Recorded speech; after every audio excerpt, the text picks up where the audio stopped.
guys, welcome back to the channel. If you like the content, hit the subscribe button, leave a like down below. It took me a little longer to get to the patch notes than I wanted to. I was at work, came home, took a little break. Anyway, so let's go over the patch notes. I haven't had a chance to test them or anything. I'm just going over here on the SmackDown Hotel, probably one of the best sites for wrestling games. If you don't know of it, I mean, you should if you've been playing it for a while, but if you're a little newer to wrestling games, go to that website and add it to your favorites. Anyway, let's see here. So the new patch note's supposed to be today. I gotta turn on my console and download the patch. Here's all the things included in the patch notes. Let's see. General added Mia Yim and Candice LeRae, sweet, as playable characters. Gameplay addressed reported concerns where superstars might warp or clip. That's been happening. Addressed reported concerns of reversals not triggering. I have experienced that quite a bit, especially on Legend mode. Like, the button thing will show, and then I press it. I know I pressed it, and it's not doing it. Makes it feel like the reversal system is broken, but maybe I'm guessing it was, because I'm like, I know I'm not this bad at the game, so I'll have to try that out and see if it actually works, you know? Address reported concerns of managers not appearing for player 2. Address reported concerns of users being unable to perform the Tombstone Pile Driver. Huh. I think one of my characters has that. I didn't really have any issues doing it. Maybe it's with The Undertaker? Address reported concerns of users ending up in an infinite run. That hasn't happened to me, but it's happened to my opponent on CPU one time. I've probably played like... Well, actually, I haven't played that many matches this year because I've been spending so much time creating stuff. But it did happen one time, and it was in my faction. Like, I had to quit the match. I was like, man. Address reported concerns of jittering when breaking out of entrances.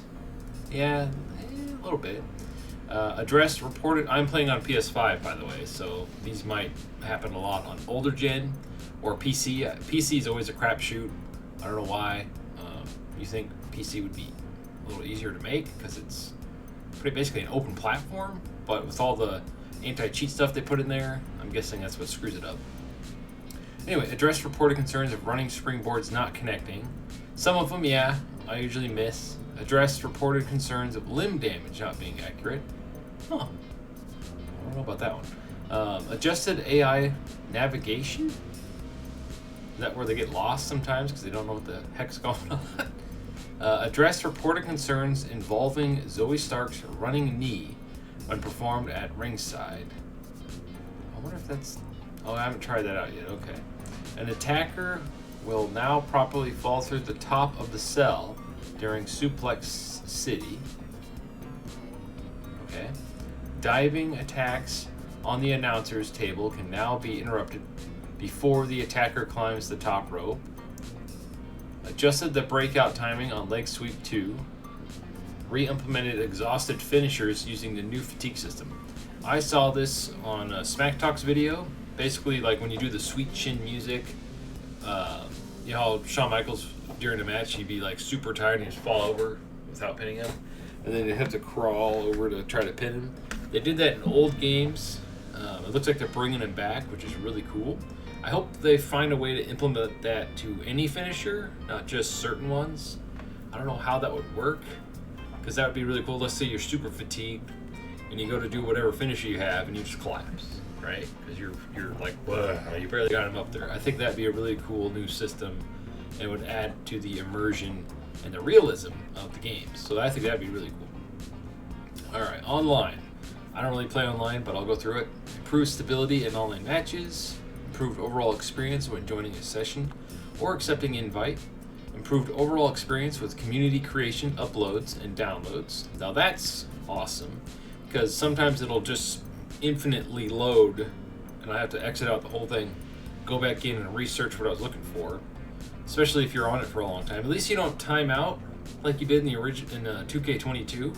I would time out quite often because I was looking for stuff, and I'd like crap, and I'd have to try to find my place again really fast. Improved stability when using customized content in online matches. I remember that was a crapshoot in the older games. Like old games, not last year. I mean like way a long time ago. So they're getting really good. They're starting to improve everything. I just wish they could have all the stuff ready to go when it launches. If you looked at my last poll, I polled if the game should release every other year, or do you guys want a new game every year? I'd be okay with them releasing one game, like a fighting game, one game every 3 or 4 years even. Just keep adding on to it and make it the best perfect wrestling game you can possibly imagine, and just keep adding creation parts and new wrestlers, new superstars. A lot of people were complaining last time I did that poll that all the rosters, making sure the mic's on here, all the rosters would be out of sync or not accurate. That's why they keep adding new ones. Because then when they take out rosters, characters or wrestlers that aren't in the next game or that leave the company, they'll still be in it, right? So let's say, for instance, just an example, because I know he's in AEW, well, maybe, CM Punk, let's say he's in a game, let's say he switches brands, but the game, he's in it, right? You don't have to worry about the next one, him being taken out, because it's a 5-year game. I think that would be a lot better, in my opinion, overall. Anyway, I wonder if that's a contract thing, too. Improved experience from resetting teams or participants in online lobbies. Creation modes. Here we go. This is what I use the most. Improved stability within multiple creation modes. Okay, kind of general purpose. Address reported concerns with the video preview within create an entrance. Oh yeah, Smack Talk's video was also showing, because we all have experienced this. If you try to make a video or an entrance, when you go to demo it, it would just make the screen large instead of just showing the stupid entrance. You'd have to actually pick the entrance for it to actually play to see a demo. You have to go back and pick the one you had if you had one you picked. So I'll have to go try that out. I'll try all the stuff out and make a video probably later tonight or when I get home tomorrow. Although tomorrow it'll be all about the DLC. So address support concerns related to applying images, patterns, and movies in Create an Arena. There were some spots where you couldn't put your logos on certain parts. It was really bad when it launched, and they fixed it a little bit. You could only it wouldn't show up on the barricade, it wouldn't show up on the ring, it wouldn't show up on the ring apron, it wouldn't show up on the Titantron. So it looks like they fixed it already, but it looks like there was still some parts that it wouldn't apply to. So it looks like they added more to it, fixed to it. Created championship names will now appear during in-game entrances. That's cool. Really like that. Address reported concerns of the color picker freezing and create a superstar. Huh. I haven't experienced that yet. That must be on, like I said, every system has its problems. Improved overall consistency when creating custom arenas. I wonder what that means. Maybe it'll flow better? They need to overhaul the menus and create an arena, because it's very easy to get lost in there, especially if you haven't played them before. You're like, and you go back to try to tweak something, you're like, okay, how do I do that again? To like retrace your steps, try to figure out. They just need like one giant menu where you just go through everything instead of it being here. It's kind of confusing. Universe mode, here we go. Improved overall stability. That's always good news. Anything for universe mode makes me happy, because I literally just finally started my universe mode to test it out before I make my show, which I hope you guys have been checking it out. The more of those I do, I hope you guys enjoy them and they'll get better, because I'm terrible at commentary. Addressed reported concerns of certain trios transitioning to tag, create a victory. Addressed reported concerns where deleting shows caused issues with rivalry action. Addressed reported concerns of rivalry actions menu appearing blank when editing an in-progress show. Superstars that win the Rumble will now probably be booked in a title match at WrestleMania. Yeah, this was always annoying to me, because you'd always have to set it up manually, because it would have it, Elimination Chamber instead. Sometimes they won't even do that. Sometimes it would just be on a random Raw or SmackDown for me. So I'm glad they fixed that. So it looks like the game will remember who wins the Rumble. Naturally occurring managers will now properly appear on the match card. That's cool. Then My GM mode. Okay, here we go. Addressed formatting when playing in Arabic. Okay. Address reported concerns of title belts not appearing consistently during entrances.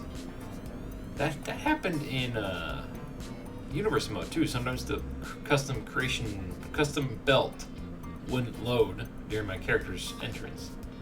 Addressed reported concerns of display issues when using contract negotiation power. Added trophy silhouettes in career standing to make it easier to see how close a player is to getting to 10. Improved presentation of rivalry level increase. Addressed reported concerns of official tag team partners not having good chemistry at all times. Addressed reported concerns of crash when participating in a season with a full roster of crazy superstars. That happened to me a lot. I made a complete roster of my characters, and it made it to about the third or fourth week, and it would just crash. It wouldn't even load the show. So, like, not even to simulate. If I even tried to simulate it, it would just crash. I was like, ugh. I think they finally fixed it the last update, but it seems like it was still happening. So I'm glad they took a little extra time to fix that. My faction, who cares? No. General fixes and improvements. Okay. My Rise, general fixes and improvements. I wonder if that will fix unlocking stuff, because I know some of you have been having issues getting some of the stuff to unlock in that mode, like, what is it, Molly Holly. Not Mighty Molly, but regular Molly Holly, which I think, I'll have to look it back up. I forgot. I still have to beat My Rise. I've only played it, like, up to where you join Orton, and what was the other one? Where you're about to face that gal that hates your guts. I didn't get very far. And then audio, they updated Dana Brooks' entrance music. I really like her old theme. I hope her new theme doesn't suck, because I don't know what the new one is. So anyway, there you have it. There are the patch notes. I'll probably try to make another video after I download it and see how it works and stuff. So it might be a while. Or I'll just include it in tomorrow's video as I play it tomorrow. It might be a little later. I don't get off until about noon Pacific time. So by the time I get home and jump on here to make the video and test it out, the video might not go up until about, I want to say 4:30. But keep an eye out. I'll show off all the new characters, all the new parts, all that kind of stuff. So anyway, thanks for sticking around with me, and let's hopefully get to 1,000. As always, stay frosty.